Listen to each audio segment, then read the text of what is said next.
Welcome back. There's a lot of entertaining things at the Diamond when you go there. Of course, there's the baseball game, and there's the sights and sounds and smells. There's Nutsy, and then there's a guy who comes out of the bullpen who can throw over 100 miles per hour. And this guy right here to my right is Ray Black joining us here. Yeah. When was the first time you remember or you found out that you had hit 100 on the radar gun? I was actually spring training in 2013, or 14, I'm sorry, recovering from a shoulder surgery. So pre-shoulder surgery, I'd flirted with it. I'd hit 98 before. I'd hit 99, and shoulders are finicky coming back from that type of injury. And you know, they told me there's a chance you might not exactly come back to former self.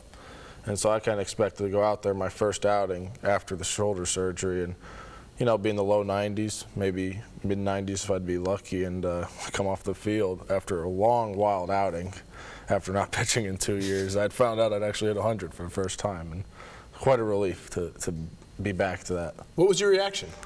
I thought they were all messing with me. Really? There were a bunch Yeah. of teammates in there saying, oh, you know, oh, you hit 100. And I'm like, yeah. No, 3 times. I actually had to check the game chart for myself to Really? make sure they wrote it down, yeah. Now, you've come back from many significant injuries. Yeah. To come back, I mean, is there the hesitation? Is it more mental or is it more physical when you're coming back, especially as a pitcher, anything with the shoulder, with the arm, or Tommy John? Yeah, it's both. It's definitely more mental at first and it becomes physical towards the end. When you first start throwing, mechanics are a lot different. You find yourself subconsciously guarding it. I still do it even in warm-ups. There's times I'm throwing and, you know, pitching coach or my catch partner I play catch with, they'll be like, hey, man, get your arm up, you know, because I'm still subconsciously trying to guard that shoulder a little bit. But, you know, the longer you go and the better you start to feel, the mental side gives way a little bit than the physical. And the physical is not so much of pain, but just slower recovery.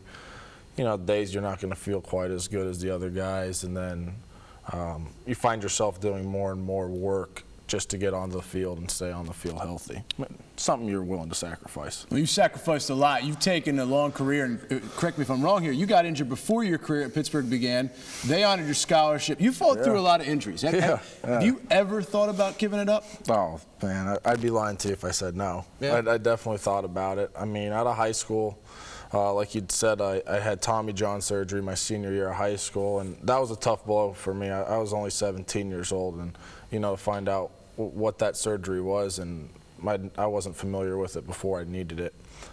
It was difficult to kind of process, and like you said, the University of Pittsburgh did great with me, honored the scholarship, allowed me to show up and help me rehab to get through that process. And you know, after getting drafted by the San Francisco Giants, you were on such a high at the time. I was loving baseball. It was fantastic. Things were going great, and then my first spring training with the Giants, I blow my shoulder out.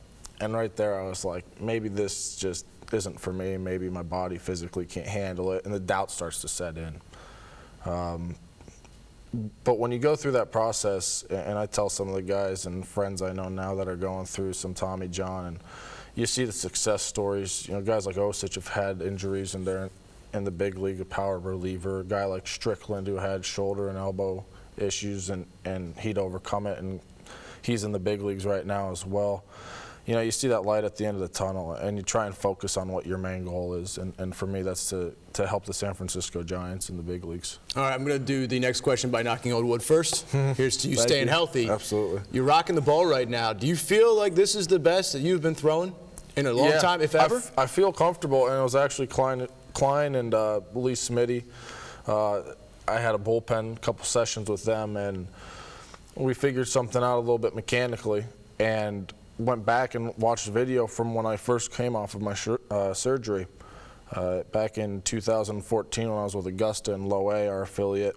I had a different set when we were actually talking about this. And when you come set, my front side this year had been a little bit more open, causing me to get rotational. And this is all just kind of pitching mechanics and fancy talk for, you know, I'm throwing the ball up. Yeah. And I was able to fix something mechanically with, you know, Klein, who actually caught it on tape, looking back at tape from 2 years ago to help me. and able to fix it, and it's helped me become more direct towards home plate. It's not a bad crew to have Kleiner and Lee Arthur Smith helping you out. Some great guys there, yeah. Hey, well, look, continued success. Hit 102 miles per hour on Tuesday night. It was great. Thanks for being part of the show. Appreciate it, Ray. Absolutely. All the best. Ray Black, ladies and gentlemen. You can catch him at the Diamond with the Richmond Flying Squirrels. When we come back, maybe some hitters want to check out this next segment, getting their eyes checked with Steve LaRue. Next here on Flying Squirrels Insider.